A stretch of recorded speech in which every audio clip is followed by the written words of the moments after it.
कैसे हो आप सब?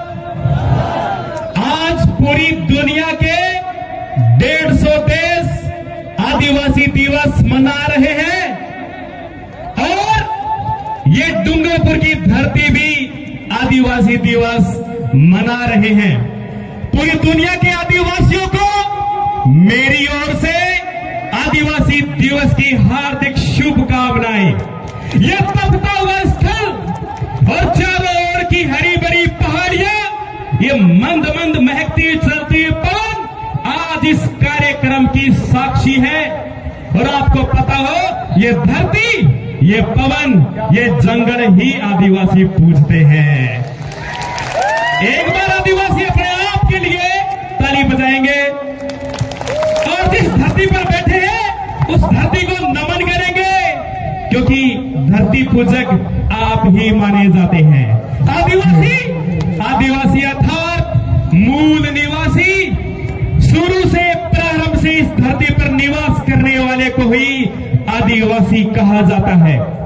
एक बड़ी काम की बात बता रहा हूं। संयुक्त राष्ट्र संघ, जिसका मुख्यालय अमेरिका में है, देशों के बीच में शांति स्थापित करने का कार्य करता है और उसी यूएनओ ने आदिवासी दिवस घोषित किया था और उसी की बदौलत आज पूरी दुनिया आदिवासी दिवस मना रही है। आप जिस धरती पर बैठे हो, ये धरती आदिवासियों के खून पसीने से सींची गई है। जरा इतिहास के पन्नों पर नजर तो डालिए, केवल नारेबाजी नहीं, पढ़िए और इतिहास के पन्नों पर नजर भी डालिए। ये वो धरती है जहां पर मेवाड़ के शासकों को भी शरण मिली हुई है। जब मेवाड़ की इज्जत डूब रही थी, जब क्षत्रिय योद्धा आपस की सत्ता की लड़ाई लड़ रहे थे, उस दौरान यहां इसी वागड़ प्रदेश ने मेवाड़ के शासकों को शरण दी थी। ये भी इतिहास के पन्नों पर खंगाल लीजिए।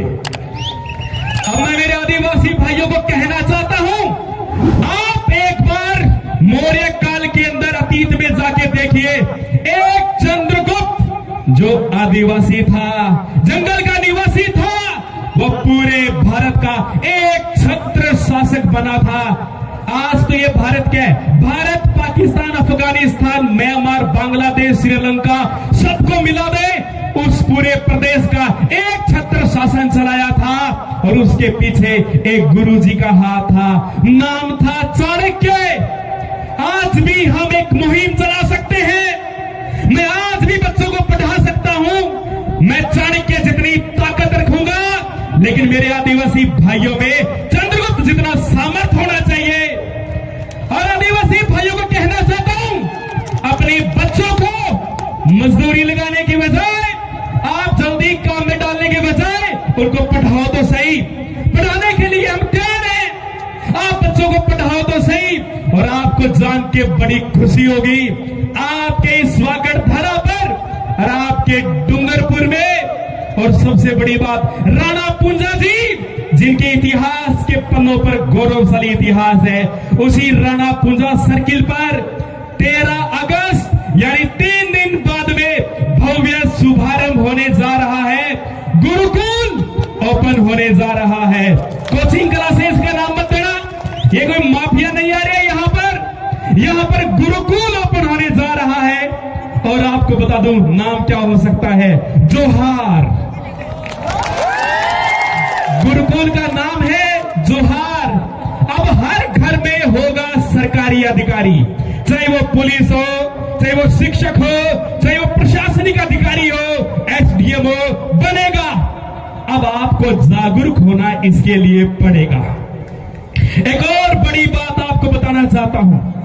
सबसे बड़ी बात थी कि आदिवासी पहले शिक्षा का थोड़ा अभाव था, लेकिन धीरे धीरे जागरूक हो रहा है।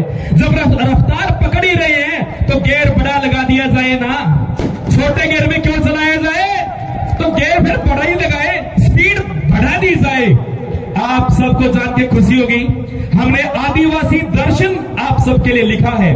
उसमें अवगत कराया गया है कि आपको क्या क्या विशेष अधिकार है। इस धरती पर रहने का अधिकार है, आपको बोलने की स्वतंत्रता है,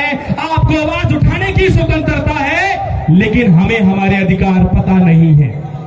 उन अधिकारों के लिए गोविंद गुरु महाराज ने प्रयास किया और ऐसे कई पूज्य संत हुए जिन्होंने इनके लिए लगातार प्रयास किया। उन्हीं के शब्दों को विशेषाधिकार के रूप में हमने आदिवासी दर्शन लिखा है।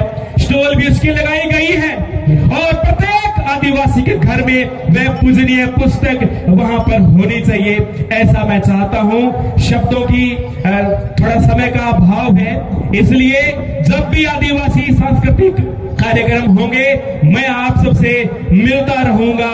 जय जोहार, जय जोहार।